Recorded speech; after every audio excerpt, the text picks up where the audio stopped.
Hello दोस्तों, मैं हूं राजवीर प्रताप। आप देख रहे हैं समय ग्रंथ के आधार पर हमारे वीडियो। हम आपको ज्ञान के बारे में बता रहे हैं। वैसे तो ज्ञान से ही सारी सृष्टि का निर्माण हुआ है। ज्ञान के बिना नर एक पशु के समान माना गया है। हम सृष्टि ज्ञान की बात करें तो सृष्टि ज्ञान की रचना में ज्ञान के दो पहलू बताए गए हैं, जिसमें से पहला है आत्मज्ञान और दूसरा है पृथ्वी ज्ञान।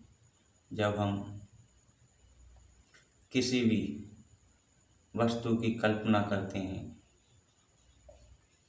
जो हम आत्मज्ञान के द्वारा करते हैं, और जब उसको साकार रूप प्रदान करने के लिए हमें पृथ्वी ज्ञान की आवश्यकता पड़ती है।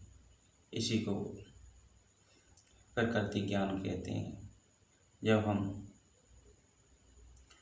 किसी भी वस्तु की आत्मज्ञान के द्वारा कल्पना करते हैं, उसको उसके रूप में परिवर्तन करने के लिए या उसका साकार रूप देने के लिए हमें पृथ्वी ज्ञान की आवश्यकता पड़ती है।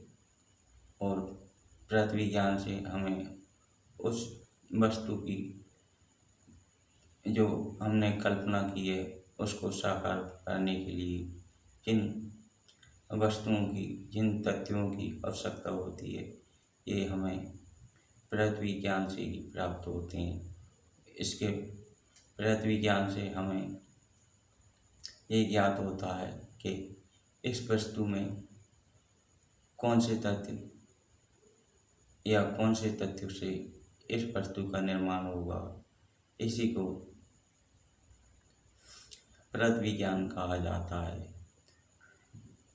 तो किसी भी वस्तु की या किसी भी चीज़ की रचना करने के लिए हमें इन दो प्राकृतिक ज्ञानों की बहुत आवश्यकता पड़ती है। इसके बगैर किसी भी वस्तु की रचना करना असंभव है। जब हम आत्मज्ञान से किसी वस्तु की रचना करते हैं, जो एक आत्मज्ञान एक काल्पनिक या कल्पना कहलाती है, उस कल्पना को साकार करने के लिए हमें पृथ्वी ज्ञान की आवश्यकता पड़ती है, जिसमें हम उस कल्पना को साकार करने के लिए हम पृथ्वी से तत्व चुनते हैं, जो कि हमारे कल्पना किए हुए कल्पित शरीर को एक साकार रूप का निर्माण करने के लिए पृथ्वी के ज्ञान से हम उसका निर्माण करते हैं। यही प्रकृति ज्ञान कहलाता है। तो इस दुनिया की या इस संसार की रचना करने के लिए हमें मुख्य रूप से ज्ञान के दो पहलुओं की बहुत आवश्यकता होती है। इन दो पहलुओं के बगैर किसी भी वस्तु की या किसी भी जीव जंतु की रचना नहीं हो सकती है। यही है ज्ञान के दो प्रकार, दो पहलू। तो आज के लिए इतना ही।